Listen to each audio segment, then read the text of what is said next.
Infamous Tonga Loa. Running to... And the right hand net dropped across the barricade. First. Fighting battles on 3 foot, and he might win them all at this rate. Andy. RKO.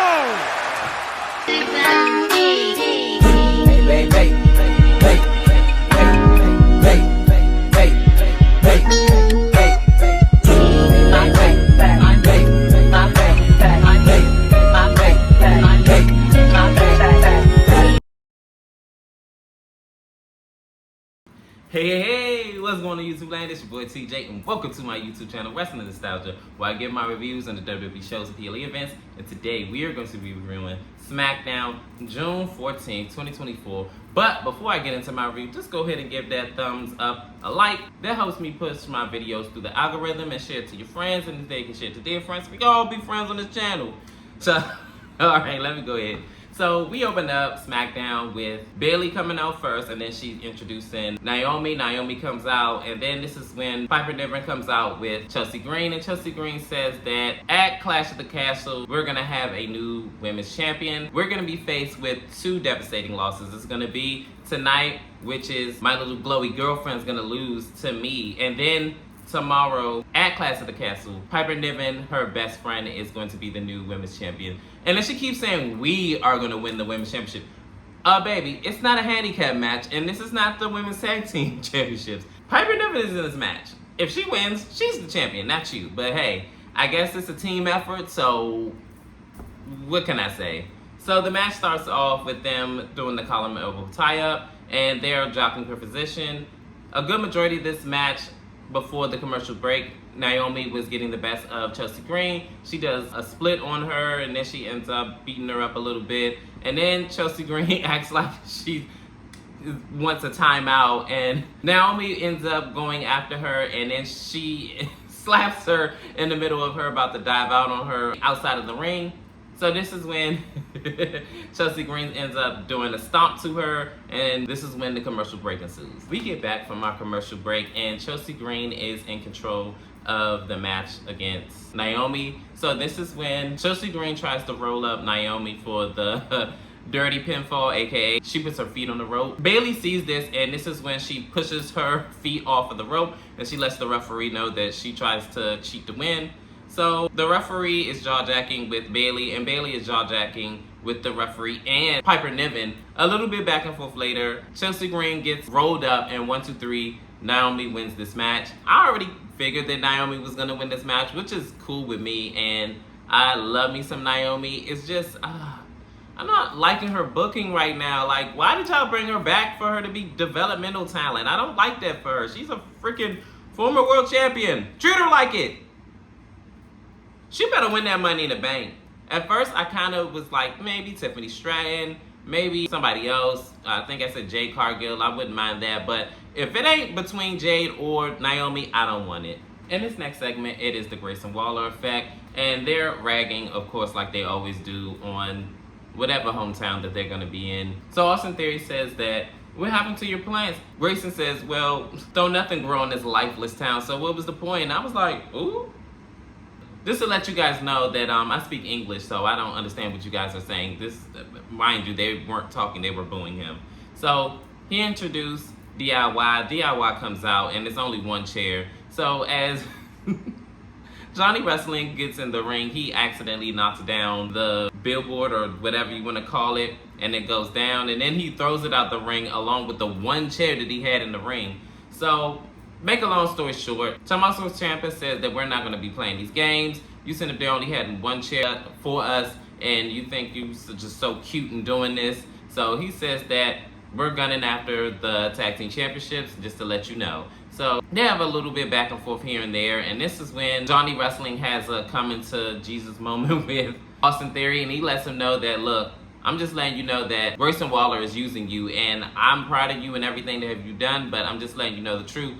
So this is when Grayson Waller attacks Johnny Wrestling, and then Tommaso Ciampa he's putting hands on. So then once again, Austin Theory takes a bullet for Grayson Waller, because when Austin Theory ends up taking the hit, I'm just like, at this point, When are y'all gonna break up? I don't know where they're going with this storyline, but we're gonna see what's gonna happen with Grayson Waller and Austin Theory, because right now it looks like they're on the outs and they can't really agree on anything. And yeah, I think their championship reign is coming to an end very soon, thanks to DIY. In this next segment, it is Austin Theory and Grayson Waller. They go into the locker room area. This is when Bayley and Naomi come out and they run into Blair Davenport, and she says, "Oh, nice win out there tonight. Yeah, I don't know what's going on with this outfit, but hey, it is what it is," or something like that she said to that effect. So then this is when it looked like Naomi wanted to beat her down, but Bayley says that she's not worth it. She says that I want to thank you and I appreciate you for having my back out there. In the past couple of months, it haven't been easy, but you know, I really appreciate you. So Naomi says that, "Don't thank me, hug me." So they hug. And this is when Chelsea Green comes out and she says, "Yeah, that nice piece of jewelry you have on your arm, Bayley, yeah, that's gonna be ours come tomorrow night." So all of a sudden, Piper Niven comes out and squashes both Naomi and Bayley, and we're gonna see what's gonna happen in Glasgow, Scotland at Clash of the Castle. In this next matchup, it is Santos Escobar versus Apollo Crews. This match was very standard back and forth-ish, and they are not playing around. Apollo Crews, I want to say, got the first half of this matchup before we get to our commercial break. He ends up drop kicking Apollo Crews out of the ring, and this is when Baron Corbin comes out for whatever reason, and he actually takes out Legado del Fantasma and end up making them retreat. We get back from commercial break, and this is when Apollo Crews and Santos Escobar are still going back and forth. It looked like the last half of the match, Apollo Crews had this match well in hand up until the Legado del Fantasma come back and they beat up on Baron Corbin.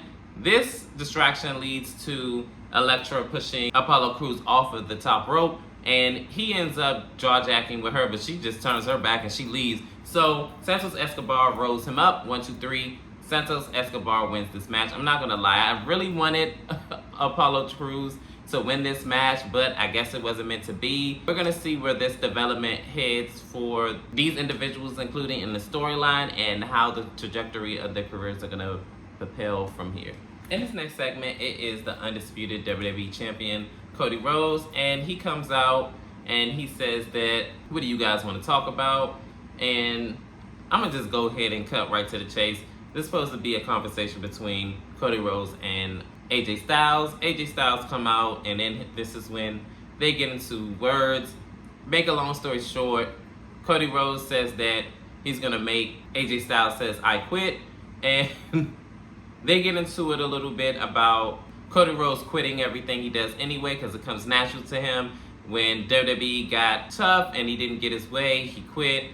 Then when he went to New Japan, he quit. He went to start up a new business, which was AEW. He quit that. And he basically is ragging on him for being a quitter, so he's going to quit at Clash of the Castle. So this is when Cody Rhodes said, "No, I didn't quit. I bet on myself, and I'm not afraid to walk away and go to greater things." So we're going to see at Clash of the Castle who's going to be the better man in the I Quit match. These two been going at it for quite a while now, so I'm ready to see the conclusion of their rivalry. In this next segment, it is an interview with the Street Profits. And before the interview can really even get going, this is when they get attacked from the Bloodline and they beat them down. And I'm so glad B-Fab, got out of the way of this. But the Street Profits are laid out, and Kevin Owens comes down the steps and he's trying to get to the Bloodline, but it's too late. The damage is already done. I don't know what's going to happen later on tonight because the Street Profits were supposed to have KO's back, but I guess he's going to have to go it alone because I guess they got a match coming up. But yeah, we're going to find out later tonight. In this next matchup, it is Michin versus Nia Jax. Michin starts off on her BS already. She dives out on Nia Jax and then she just beating her up at ringside.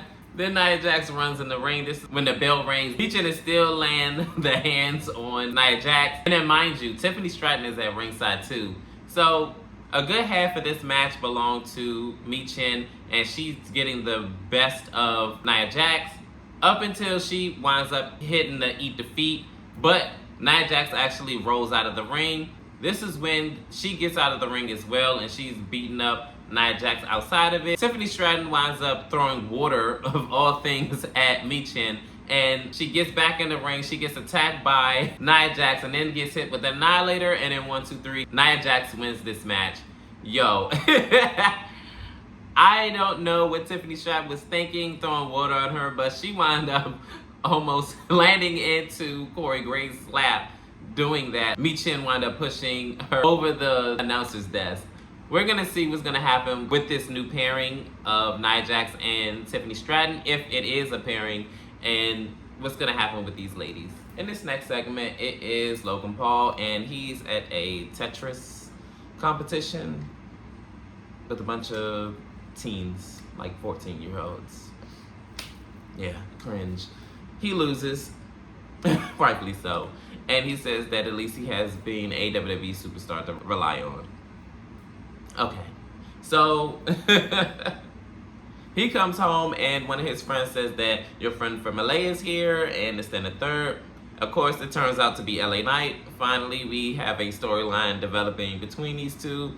He comes in and he says, how did you get past security? How did you get past all these people? Oh my goodness, what are you doing in my home? So LA Knight says, hey, what's going on? You know what I'm saying? I would love to stay, but got other things to do. So he said, make sure that you come to Chicago for next week's show, and you make sure you bring that U.S. Championship with you too. We're going to see how the development of this storyline goes, but I am so happy that finally they have something for Logan Paul to do, because I got tired of him just holding up the damn U.S. Championship belt for vanity reasons. Yeah. In this next segment, it is Carmelo Hayes, and he says, what did I just watch from LA Knight and Logan Paul? Like, this is crazy. And this is when he says that his next goal is basically to be Melo in the Bank. And to be honest, I would not be opposed to him being Mr. Money in the Bank. He is very charismatic and very enthusiastic. He is definitely one to be reckoned with in WWE, and I can't wait. And he says that next week is his qualifying match. I wonder who his qualifying match is going to be against. I'm very interested in seeing that. In this next segment, the Bloodline is coming out with Solo Sikoa, and Solo Sikoa is reprimanded by the GM with, of course, Tama Tonga and Tonga Loa. They are banned from ringside, yes. Nick Atlas says, because of your little stunt that you pulled off earlier in the night against the Street Profits, they're going to be banned. And if they are seen during this match, they are going to be suspended. So they go back in the locker room, I guess. And this is when Paul Heyman tries to give him some words of advice, and Solo Sikoa doesn't want to hear it. He says, no, if I lose tonight, I'm coming after you. Because I believe he said something about, well, if you lose tonight, that your leadership role is going to be up for grabs and a place where people don't really care about leadership and this, that, and the third. So we're going to see who's going to win between Kevin Owens and Solo Sikoa. And finally, we are here at our main event. It is Solo Sikoa versus Kevin Owens. I'm going to just go ahead and chop this up because this match was broken down into like two parts, or should I say two different commercials. The first half of the match, Kevin Owens was on Solo Sikoa's behind. He was on him hard and he was beating him down, and he was in full command of this match. The second half was a little bit more so of Solo Sikoa, and he wound up until the commercial break, was getting beat on, but it was more so seesawish. It was more so back and forthish. And the third half of the match, Kevin Owens hits a stunner, and it looks like he was going to win, but Paul Heyman put Solo Sikoa's foot on the rope, and this is when KO turns his attention on Paul Heyman. Paul Heyman is just scared, and he'd rather be anywhere else but in the biscripts of KO. He ends up clearing the table, the announcer's table, and it looks like, I guess he's about to put him through the table. This is when Solo Sikoa hits a spike from behind. Then he hits another spike, and 1, 2, 3, he wins this match. We end up finally seeing the Bloodline, of course. It looks like they're going to beat down on Kevin Owens, but out comes his friend Randy Orton. He cleans house. He winds up one by one taking out the Bloodline, lastly leaving Solo Sikoa. It looks like after his DDT, he's setting up for the RKO. He does not hit the RKO on Solo Sikoa. He ends up hitting it on Tonga Loa. Everybody dispersed from the ring, and that ends that segment. This SmackDown was actually pretty decent. I can't wait until Clash of the Castle. Are y'all ready for Clash of the Castle? And comment down below, how did you feel about last night's SmackDown? Leave it in the comments, and as always, that's all I have for you guys. And Help me grow my channel, share, all of that other good stuff, run the likes up. I really greatly appreciate that. And that's it. Peace, TJ. I'm out.